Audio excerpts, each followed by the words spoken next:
Baik, Assalamualaikum warahmatullahi wabarakatuh. Selamat malam. Izin memperkenalkan diri. Kami dari kelompok 4, kelas B, kelompok analisis dan desain sistem informasi untuk proyek kelompok kami yaitu Eco Challenge. Sebelumnya izin memperkenalkan diri. Nama saya Muhammad Rafa Ramadhani dan ada rekan saya Elsie Alivia Sironi Putri, Iqbal Ferry Amanda, dan Mutia Zafira. Mungkin langsung saja ke pembagian penjelasan SKPL.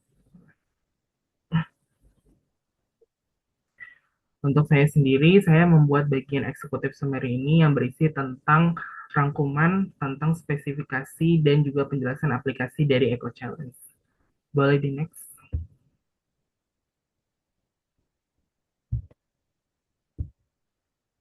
Oke, untuk saya di sini saya membuat sebuah di bagian sistem requirement. Yang pertama di sini ada sistem requirement yaitu project sponsor kami di sini untuk project sponsornya seperti yang ditampilkan.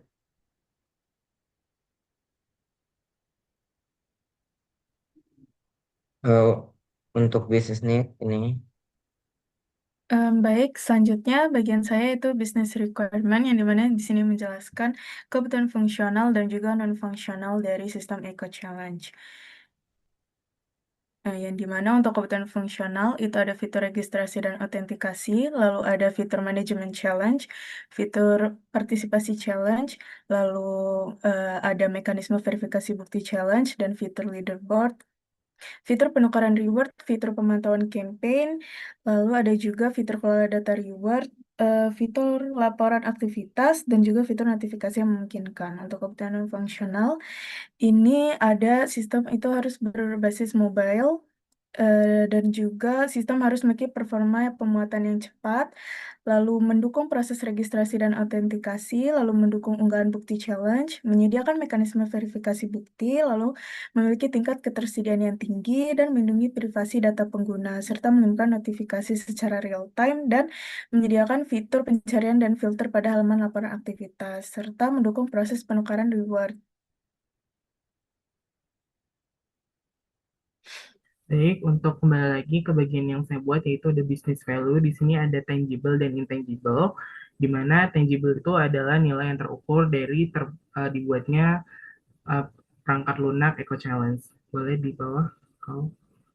Dan kalau intangible itu nilai yang tak terukur seperti citra perusahaan dan lain-lain. Boleh di next.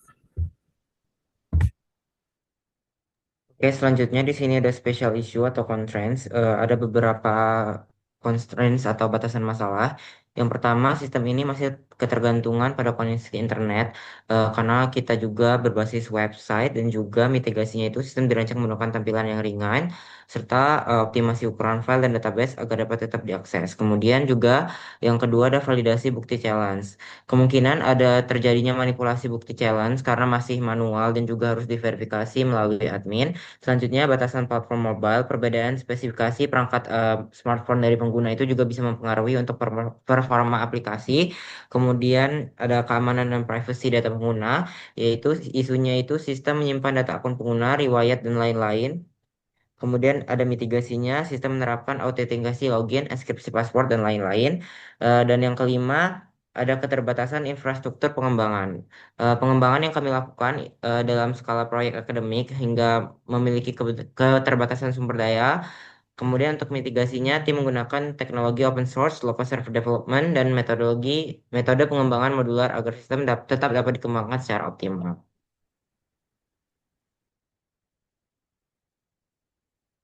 Baik, selanjutnya adalah requirement analisis strategi yang dimana di sini ada hasil kegiatan wawancara yang dimana wawancara ini dilakukan kepada pihak pengelola aktivitas lingkungan dan pelaku usaha mikro. Lalu di sini ada poin-poin keluhan dan kebutuhan yaitu gaya hidup lingkungan yang tidak konsisten, lalu rendahnya kesadaran dampak konsumsi dan kebutuhan sistem gamifikasi yang menarik dan validasi aktivitas yang transparan. Lalu untuk hasil kegiatan observasi itu beberapa faktanya adalah partisipasi yang tidak konsisten, lalu minimnya dokumentasi aktivitas ramah lingkungan dan ketertarikan terhadap gamifikasi. Lalu selanjutnya untuk requirement analisis strategi yang di sini adalah ada matriks kebutuhan fungsional, uh, as is, dan to be, yang dimana di sini menjelaskan pemetaan dari proses menuju proses masalah itu menuju proses solusi pada sistem eco challenge yang dibagi menjadi kebutuhan fungsional dan juga non fungsional. Lalu selanjutnya di sini ada functional mode. Jadi di sini ada use case diagram yang dimana di sini dijelaskan bahwa user itu ada use case berupa melihat daftar challenge, mengikuti challenge, dan mengunggah bukti challenge, melihat status challenge, melihat leaderboard, melihat poin, menukarkan reward, dan juga menerima notifikasi. Sedangkan untuk aktor sponsor, dia dapat membuat challenge, mengelola data reward, melihat daftar peserta challenge, menyetujui pemberian reward, melihat status champion, melihat laporan champion, dan juga mengelola profil. Sedangkan untuk admin, dia dapat mengelola data pengguna, mengelola data challenge, memantau laporan aktivitas, dan mengelola data sponsor, serta memverifikasi bukti challenge dan mengirim notifikasi. Saya lanjutkan di sini, saya bertanggung jawab pada bagian bisnis need. Ada 4 kebutuhan bisnis utama. Pertama, masyarakat belum punya sarana menarik untuk gaya hidup ramah lingkungan sehingga sistem menyediakan daily challenge berbasis gamifikasi. Kedua, tanpa penghargaan nyata, partisipasi mudah menurun sehingga sistem menyediakan poin, reward, dan leaderboard. Ketiga, belum ada platform yang menghubungkan user, sponsor, dengan admin sehingga sistem dirancang dengan 3 peran terintegrasi. Dan terakhir, keempat, sponsor dan admin tidak punya cara terukur untuk memantau campaign sehingga sistem menyediakan laporan yang performanya real time.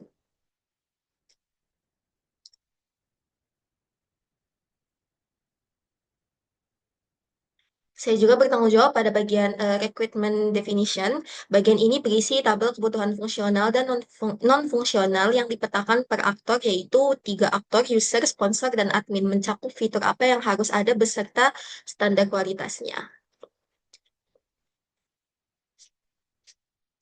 Di sini saya juga dengan rekan saya, Elsie Olivia, mengerjakan berdua, di mana dia fokus pada tabel 2, sedangkan saya pada tabel 3, yaitu tabel 2 berisi matriks fungsional, sedangkan tabel 3 yang saya kerjakan itu menjadi bagian yang berisi matriks non-fungsional. Jadi keduanya itu membandingkan kondisi lama as is dengan solusi sistem Eco Challenge to be. Tabel 3 mencakup 4 aspek, yaitu usability, security, performance, dan availability, yang masing-masing menunjukkan bagaimana masalah sebelumnya dan bagaimana Eco Challenge menjadi solusinya. Baik, untuk activity diagram sendiri kami membaginya per orang itu mendapatkan pembagian yang sama, di mana kalau saya sendiri itu saya membuat activity diagram, melakukan registrasi akun, melakukan login, melihat data challenge, mengikuti challenge, mengunggah bukti challenge, dan juga melihat status. Untuk rekan saya, Iqbal Ferry Amanda, itu membuat activity berdasarkan melihat poin, memverifikasi challenge, mengirim notifikasi, menerima notifikasi, menukarkan reward, dan melihat leaderboard. Untuk rekan saya Elsie Alivia Sironi Putri membuat activity diagram berdasarkan membuat challenge, melihat daftar peserta, mengelola data reward, memantau laporan aktivitas, dan juga melihat status campaign. Dan yang terakhir dari rekan saya Mutia Zafira itu membuat activity diagram berdasarkan menyetujui pemberian reward, melihat laporan campaign, mengelola profile, mengelola data pengguna, mengelola data challenge, dan mengelola data sponsor. Boleh di next slide aja. Dan juga untuk tabel use case deskripsinya, kami juga membaginya berdasarkan use case tersebut.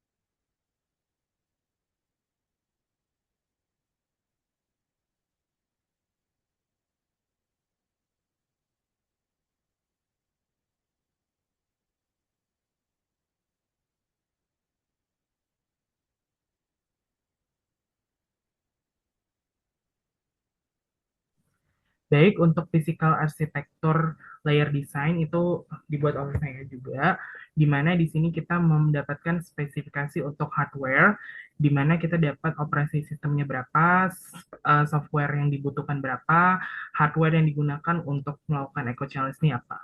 Gitu. Next slide. Nah, selanjutnya untuk sistem prototype mungkin akan kami skip karena akan kami demokan. Boleh di next slide.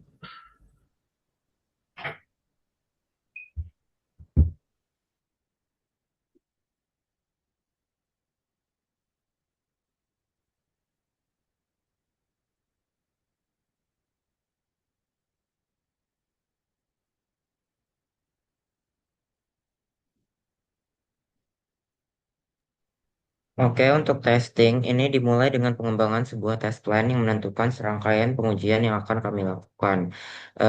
Yang mana plan tersebut harus membahas seluruh produk yang dibuat selama pengembangan sistem. Ini berdasarkan Dennis et al. 2015. Di sini kami menggunakan sistem yang terdiri dari unit testing, integration testing, dan sistem testing, dan acceptance testing. Tapi kami melakukan acceptance testing di sini juga kami melakukannya berdasarkan yang kami buat di bagian prototyping ke depannya.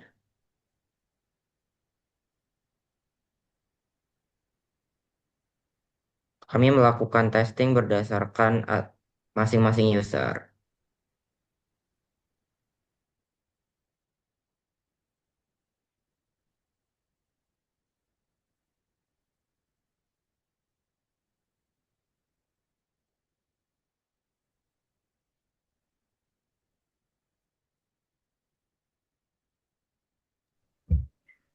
Oke, baik, langsung saja ke demo aplikasinya. Di sini untuk bagian role user, kami membuat tampilan mobile.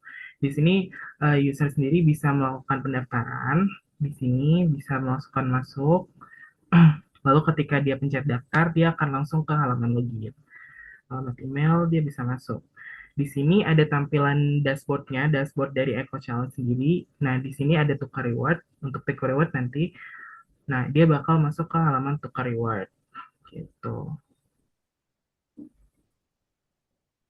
Nah,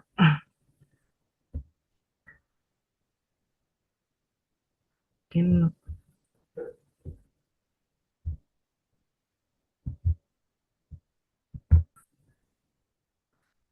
oke, jadi di sini kita bisa melakukan ikuti tantangan, kita bisa mencet ikuti tantangan. Nah, di situ kita bisa lihat detail tantangannya apa.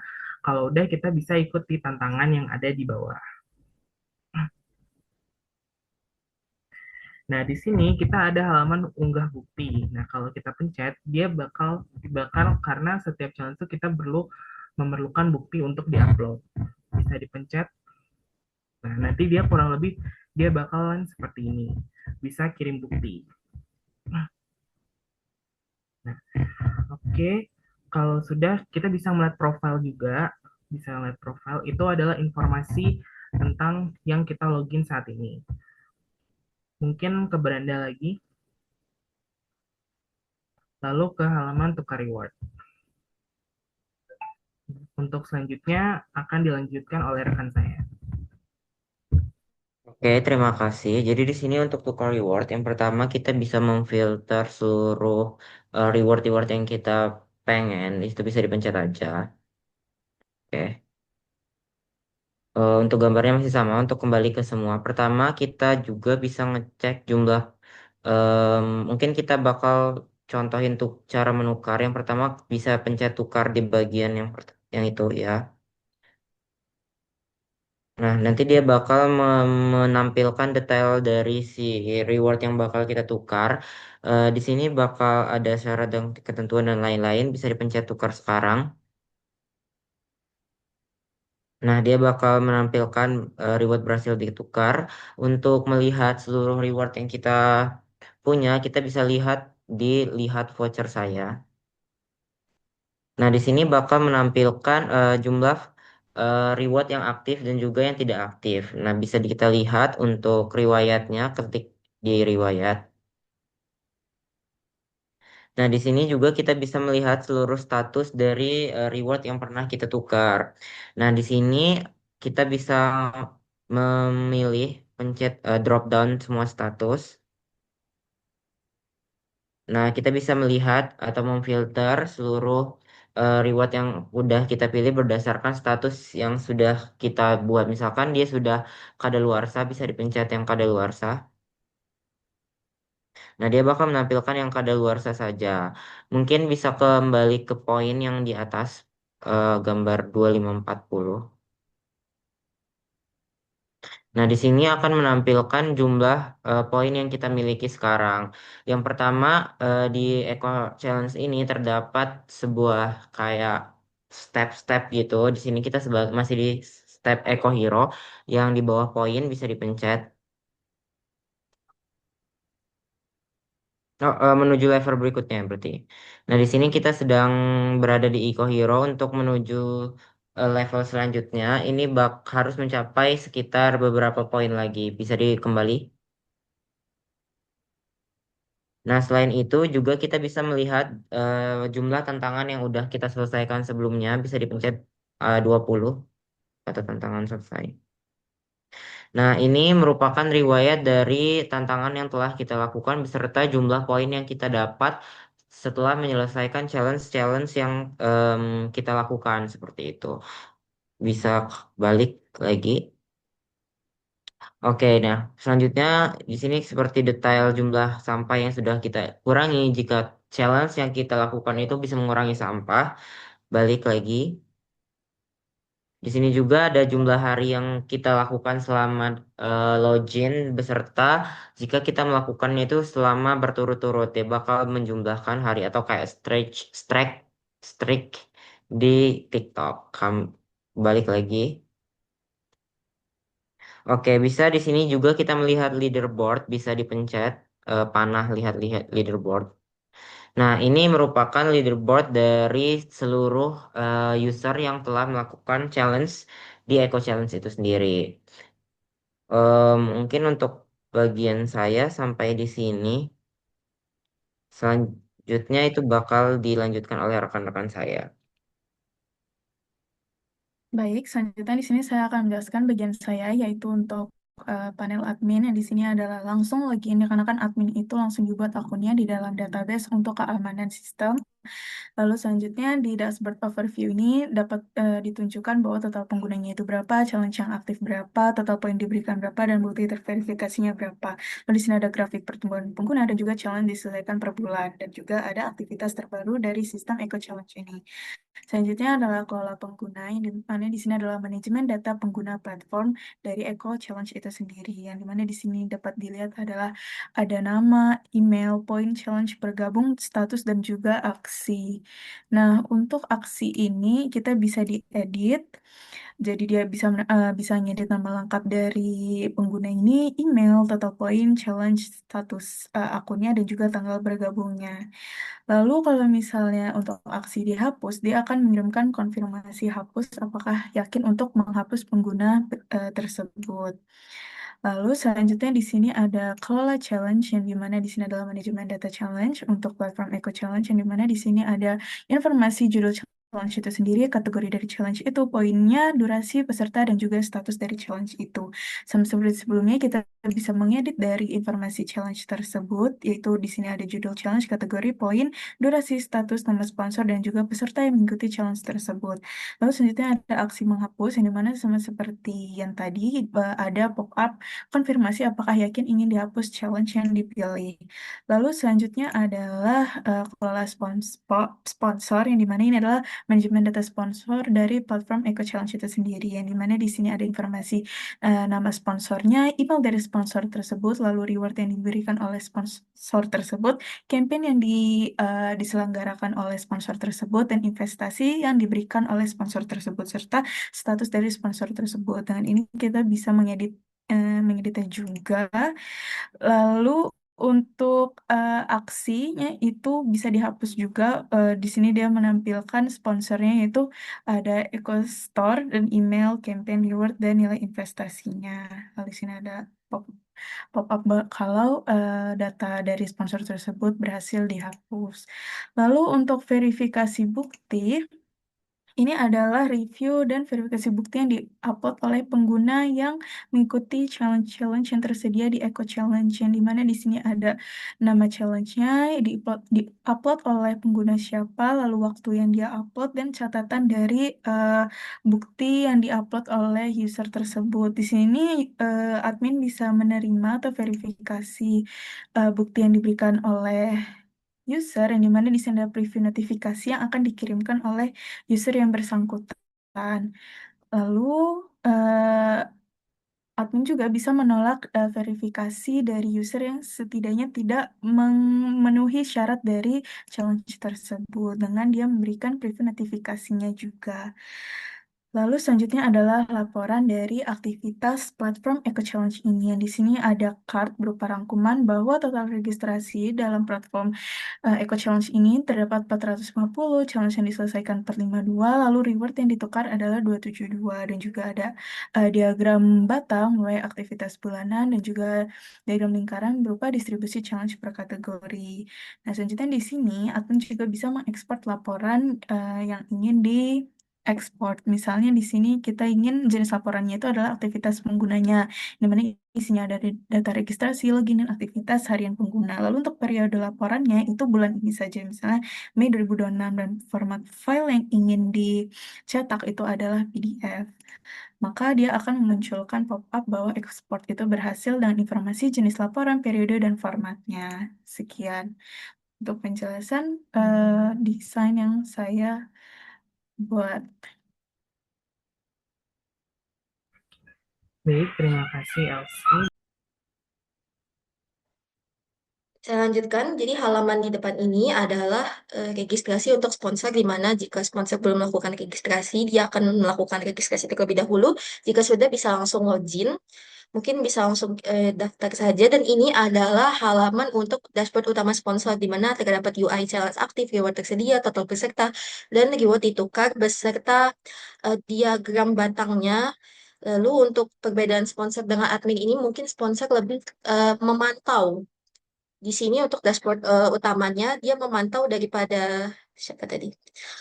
Challenge terpopulernya namanya misalnya kurangi plastik sekali pakai. Dia memantau dari challenge bernama kurangi plastik sekali pakai, deskripsinya tidak menggunakan plastik sekali pakai selama 7 hari berturut-turut, lalu total peserta yang telah mengikuti, yang telah selesai, dan poin yang telah diakumulasi. Ataupun aturan-aturan challenge, tanggal mulai, dan sebagainya. Lalu di sini kita pilih menu buat challenge. Di sini juga sponsor dapat mengajukan buat challenge, di mana dia perlu mengisi inputan judul challenge, pilih kategori, lalu detail atau deskripsinya, poin reward yang didapatkan setelahnya, durasinya, dan tingkat kesulitannya. Jika sudah membuat challenge, nanti akan terdapat notifikasi challenge berhasil dibuat sesuai dengan activity diagram yang telah dibuat sebelumnya. Di sini sponsor juga terdapat bisa mengelola reward, di mana ada data rewardnya, poin yang harus didapatkan, stok dari reward itu tersendiri, ditukarnya berapa, dan kemudian statusnya bisa diedit juga dan dihapus. Ini misalnya kita sudah menambah reward dari sponsor itu telah menambah reward itu sendiri, lalu simpan reward, maka akan ada di list permintaan penukaran reward, dan dari sponsor kita harus menyetujui terlebih dahulu. Nanti akan ada notif sesuai dengan activity diagram yang telah dibuat. Lanjut kita ke menu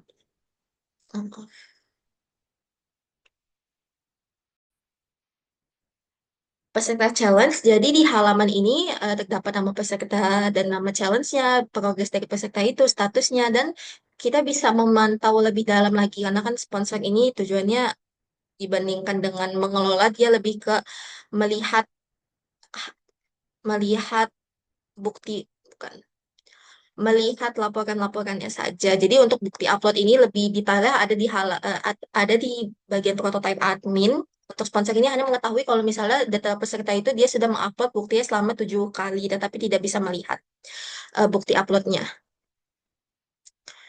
Selanjutnya ada status campaign, jadi dari ada nama challenge-nya, misalnya kurangi plastik sekali pakai, di mana total pesertanya adalah sekian, yang telah selesai, berjalan, dan total poinnya. Itu untuk status campaign.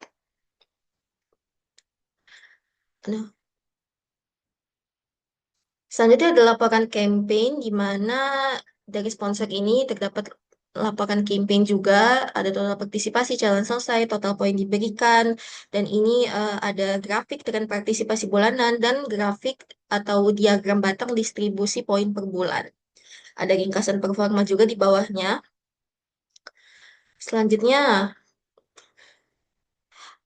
sponsor ini juga bisa mengelola profil, di mana bisa dari sponsor itu sendiri bisa mengedit daripada profil mereka itu sendiri.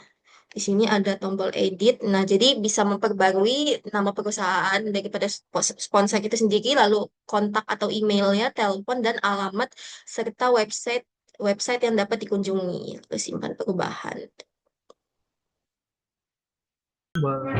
Boleh ke desain Figma-nya,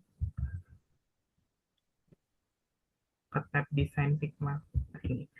Baik, untuk pembagian pembuatan desain, kami sendiri membaginya menjadi 4, yaitu user dibagi dengan 2 orang, admin, dan juga sponsor.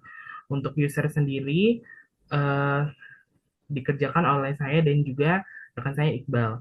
Dan untuk admin dikerjakan oleh rekan saya Elsie, dan juga sponsor dikerjakan oleh Mutia. Untuk pengerjaannya kami berdasarkan use case yang sudah kami buat. Jadi untuk bagian saya itu desainnya berdasarkan melakukan registrasi akun, melakukan login, melihat data challenge, mengikuti challenge, mengunggah bukti challenge, dan juga melihat status. Untuk desain yang dibuat oleh Iqbal, itu berdasarkan use case melihat poin, memverifikasi challenge, mengirim notifikasi, menerima notifikasi, menukarkan reward, dan melihat leaderboard. Lalu untuk desain yang dibuat oleh LC, dibuat berdasarkan use case, membuat challenge, melihat daftar peserta, challenge, mengelola data reward, memantau laporan aktivitas, dan juga melihat status campaign. Dan yang terakhir untuk rekan saya Mutia, itu membuat desain berdasarkan use case, menyetujui pemberian reward, melihat laporan campaign, mengelola profile, mengelola data pengguna, mengelola data challenge, dan juga mengelola data sponsor. Baik, mungkin sekian penjelasan dan juga presentasi kami tentang video demo dan juga penjelasan SKPL serta pembagian tugas job desk selama pengerjaan SKPL dan juga desain. Kami mohon maaf jika masih ada kesalahan maupun kata-kata kami yang kurang jelas. Kami mohon maaf. Kami akhiri, wabillahi taufiq wal hidayah. Wassalamualaikum warahmatullahi wabarakatuh.